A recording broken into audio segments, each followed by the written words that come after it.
Before the term fake news was common, the media has been publishing unsubstantiated and poorly researched news stories that has ultimately made the world dumber.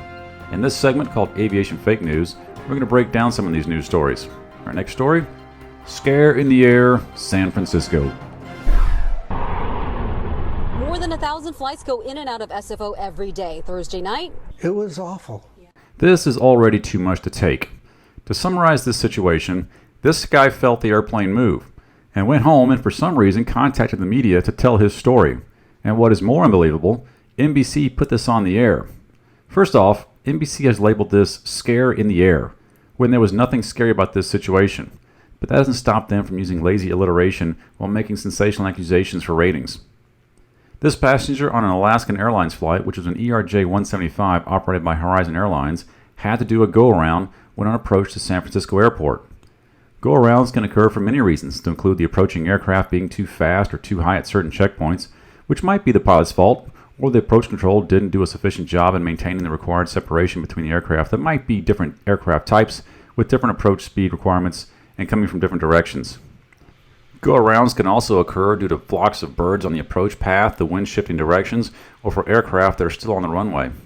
And believe it or not, aircraft have been told to go around at San Francisco because of earthquakes. But this guy was on a plane that did a routine go-around and decided that his story needed to be told. You got nothing going on with your life. We don't run home and tattletale. Who's doing this? Who's got this time? Apparently this is the guy that goes home and calls the news because he felt the airplane move. awful is how Avery Lieberman would describe the landing as a passenger aboard an Alaska Airlines flight returning from LA. Lieberman said in their final descent, all of a sudden, the most abrupt maneuver occurred in which the front of the airplane, the nose of the airplane, just went way up, and the jets went full force.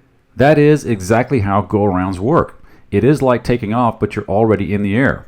The engines are going to go to climb power. The nose is going to go up. That is how airplanes climb, after all. The fragility of modern travelers has now resulted in passengers demanding the complexities and physics of air travel be suspended while they're on board.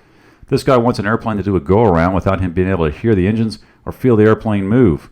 Right, Louis? Americans don't know how to deal with problems because we don't really have them. We have white people problems. That's what we have. You know what that is? White people problems. That's where your life is amazing, so you just make shit up to be upset about. At that very second that it started, the lights went out. Really? What happened after that? Did you fly through the air? Incredibly?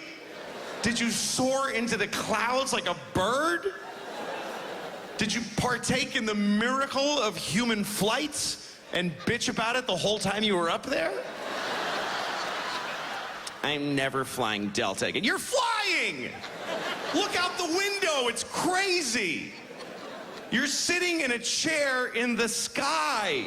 Lieberman says in all it was about a minute but felt like an eternity. Mr. Lieberman equating a mere minute to an eternity does not bode well for his argument, and he is in serious danger of having his man card revoked. The flight log from FlightAware shows that the plane was on approach with a normal descent rate of about 1,000 feet per minute. And then, at about 1,700 feet, the go-around was initiated, and the aircraft climbed to 5,000 feet, with a peak climb rate of 1,800 feet per minute.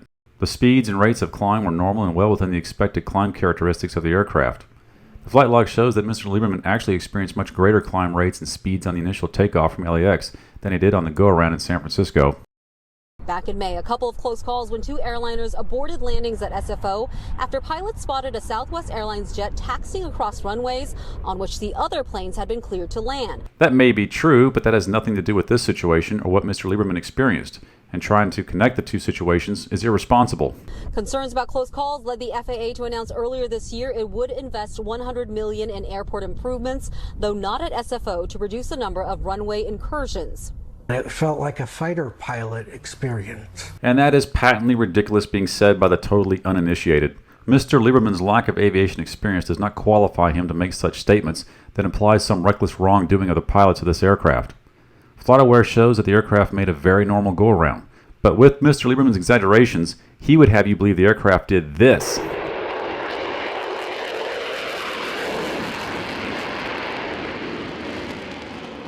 Which I can absolutely and certainly tell you that it most certainly did not. And I know that because the aircraft did not stall and crash, which it would have if it tried to maneuver like a fighter jet. In Lieberman's case, he says the pilot simply said there was an issue with air traffic control and they needed to recircle or do what's called a go-around, like you see on this real-time track of the plane from FlightAware. But Mr. Lieberman knows better, doesn't he? I mean, he was in the back of the airplane, and according to him, he had just as much situational awareness as the pilots in air traffic control. I can see out my little window that it's fine. The FAA tells us that these go-arounds are safe and routine procedure in which the pilots and the air traffic controllers are working together to make sure that an unsafe condition doesn't occur. Go-arounds do happen often. It is an anticipated maneuver that every airline pilot expects and trains for. And to think that every go-around needs to be called a scare and put on the news is absurd. To give you an appreciation of the challenges of landing at San Francisco and other large airports that have 1,000 takeoffs and landings every day, aircraft are arriving from all different directions, and they must be sequenced and funneled down to land on 2 parallel runways.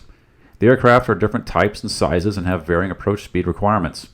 The controllers have to manage the speed and altitude of all the aircraft to ensure they don't get too close to each other, while still managing gaps in the arrivals to allow for other aircraft to take off, all while keeping the aircraft clear of uncontrolled aircraft that are landing and taking off from nearby airfields that don't have to talk to the San Francisco controllers. And with all that going on, if an aircraft gets out of sequence for whatever reason, it can result in a go-around that lets the aircraft get back in a better sequence. But let's hope that doesn't happen when you have Mr. Lieberman on board, because he is way too special to have to be subject to a go-around.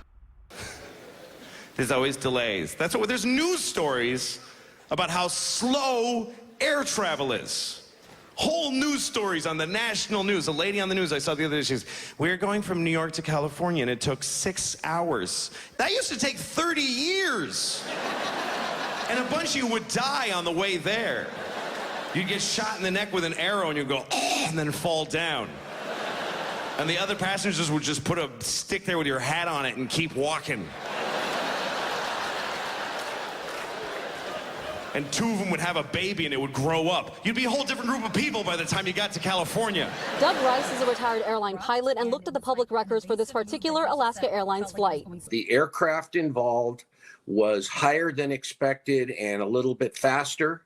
He got a little too close to a large aircraft that was in front of him. Too close was probably 3 to 3.5 miles away from an aircraft that was landing in front of them.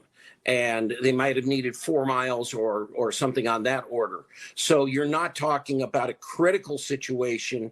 Looking at FlightAware, it does look like the aircraft was a bit fast when the go-around was initiated. At that point on the approach, the aircraft was going about 210 knots, when it normally would be about 180 knots and slowing. But at that altitude and distance from the runway, this was a very prudent and conservative decision to initiate a go-around.